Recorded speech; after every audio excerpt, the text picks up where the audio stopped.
Bismillahirrahmanirrahim. Assalamualaikum warahmatullahi wabarakatuh. Selamat pagi anak-anakku semuanya. Hari ini kita akan belajar mengenai hukum perbankan, yaitu pertemuan kelima, rahasia bank.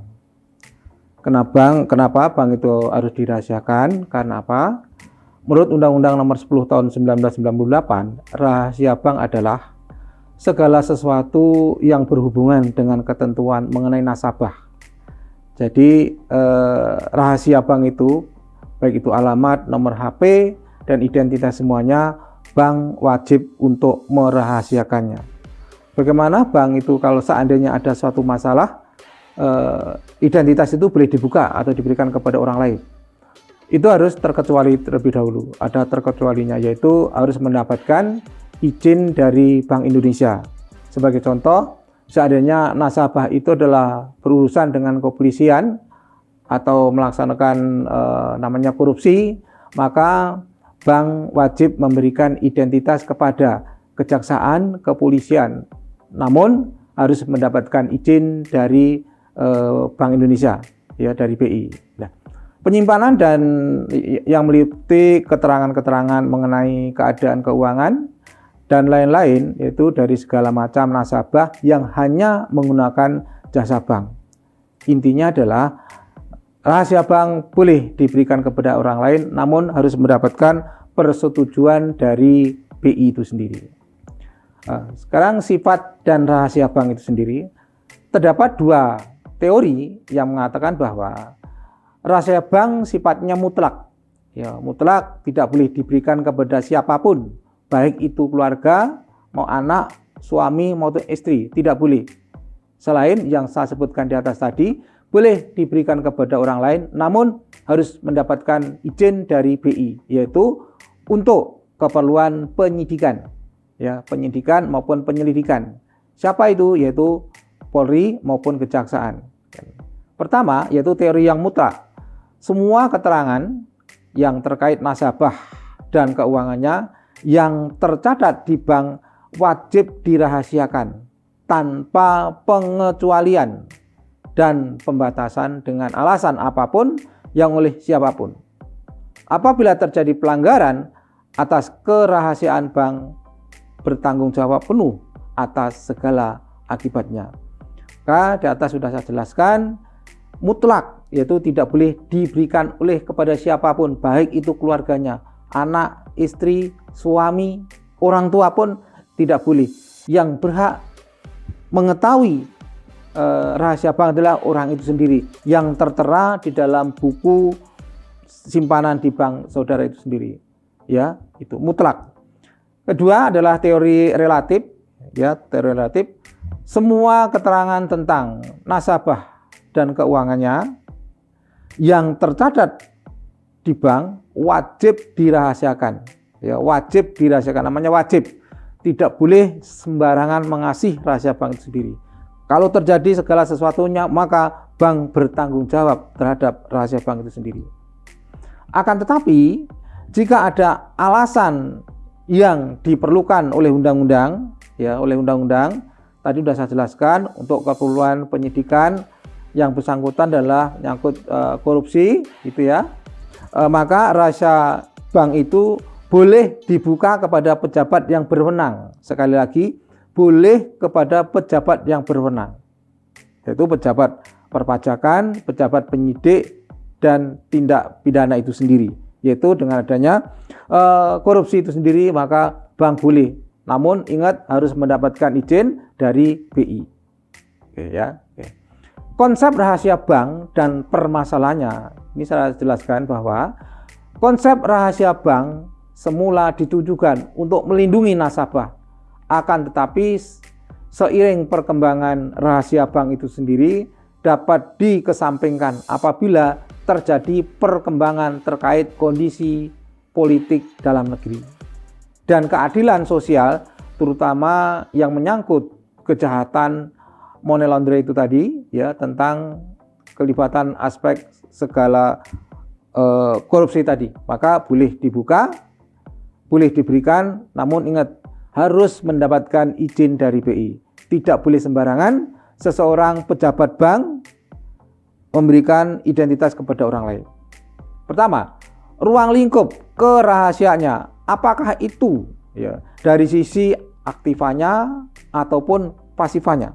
Ya, saya ulangi, ruang lingkup kerahasiaannya, apakah dari sisi aktiva atau pasifannya. Ya, yang kedua, jangka waktu bagi bank untuk merahasiakan apabila nasabah tersebut tidak lagi menjadi nasabah. Ingat, walaupun si pekerja itu sudah tidak bekerja di bank itu lagi, ya tidak bekerja di bank itu tersebut, pekerja itu wajib merahasiakan rahasia bank itu sendiri. Wajib hukumnya, walaupun dia sendiri tidak bekerja di bank itu sendiri karena sudah pensiun atau mengundurkan diri atau masa kontraknya habis dan sebagainya. Ya. Ketiga, pihak-pihak yang dibebani untuk merahasiakan bank, ya pihak-pihak. Jadi semua itu dibebani. Sejak dari OB sampai pimpinan tertinggi tidak dibenarkan untuk memberikan suatu rahasia bank kepada orang lain.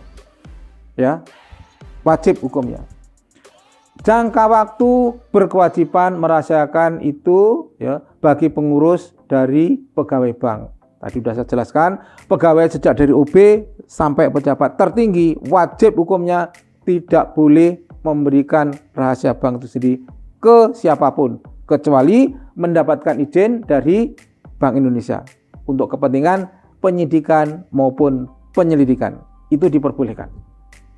Seterusnya adalah keadaan yang berhubungan dengan upaya melindungi kepentingan bank. Semuanya itu adalah untuk melindungi. Ya, semuanya adalah untuk melindungi baik kepada nasabahnya maupun kepada bank itu sendiri. Sikap yang harus diambil ketika ada benturan kepentingan antara nasabah dan masyarakat luas. Ya, semuanya adalah untuk kepentingan kita bersama. Ya, mengungkapkan rahasia bank sebagai pengecualian demi hukum. Seandainya Anda dimintain keterangan karena dampak adanya korupsi salah satu nasabah itu sendiri, ingat, mengungkap rahasia bank sebagai pengecualian demi hukum. Semuanya mendorong, ya, mendukung demi tegaknya hukum sendiri. Otoritas yang berwenang memberikan izin tersebut. Jadi tidak semua orang pejabat yang memberikan, pasti sudah ditunjuk oleh bank itu sendiri. Ya, adanya persetujuan nasabah yang dapat menghapuskan kewajiban bank untuk memegang teguh rahasia bank. Jadi semuanya itu adalah sudah mendapatkan persetujuan demi penyelidikan itu tadi. Nah, dasar bank, ya, dasar hukum rahasia bank itu sendiri adalah aturan mengenai rahasia bank yang semula didefinisikan sebagai segala sesuatu yang berhubungan dengan keuangan. Ya, segala sesuatu yang berhubungan dengan keuangan. Dan hal-hal lain dari nasabah bank itu sendiri yang menurut kelazimannya dunia perbankan wajib dirahasiakan. Ya, wajib dirahasiakan. Dalam Undang-Undang Nomor 7 Tahun 1992 setelah diubah dengan Undang-Undang Nomor 10 Tahun 1998, ya, rahasia bank didefinisikan sebagai segala sesuatu yang berhubungan dengan keterangan mengenai nasabah, penyimpanan dan simpanannya. Ya. Jadi nasabah menyimpan di bank itu wajib dirahasiakan, baik itu yang disimpan di rekening bukunya itu maupun di file box yang dititipkan di bank itu sendiri, dirahasiakan. Ya, ingat, dirahasiakan. Tidak boleh memberikan suatu keterangan kepada siapapun tanpa seizin dengan BI. Oke.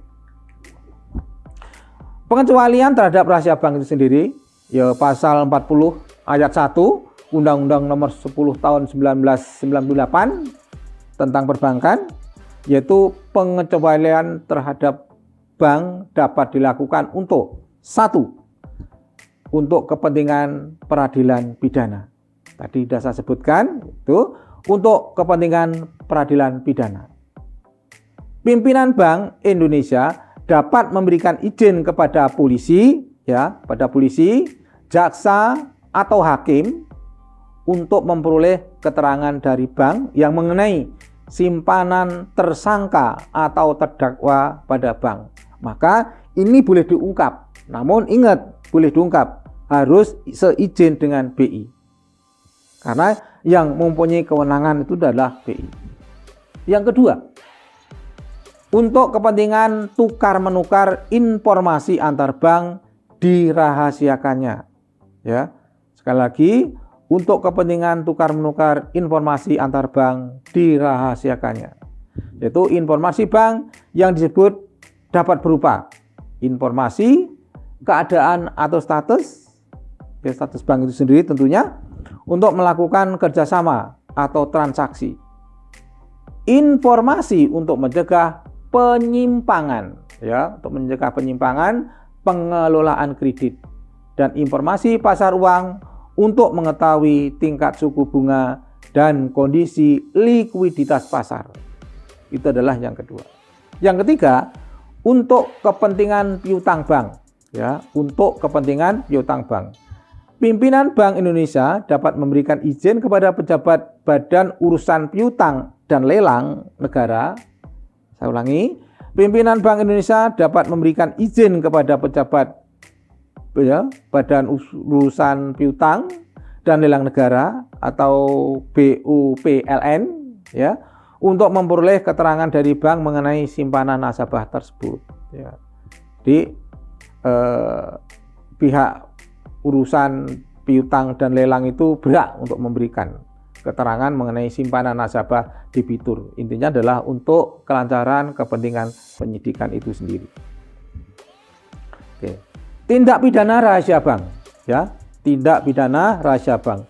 Tindak pidana rahasia bank menurut pasal 51 adalah kejahatan, yaitu transaksi tindak pidana rahasia bank ditemukan dalam pasal 47 ayat 2, yakni tindak pidana sekurang-kurangnya 2 tahun dan paling lama 4 tahun, ya, dan didenda sekurang-kurangnya 4 miliar rupiah dan paling banyak 8 miliar rupiah.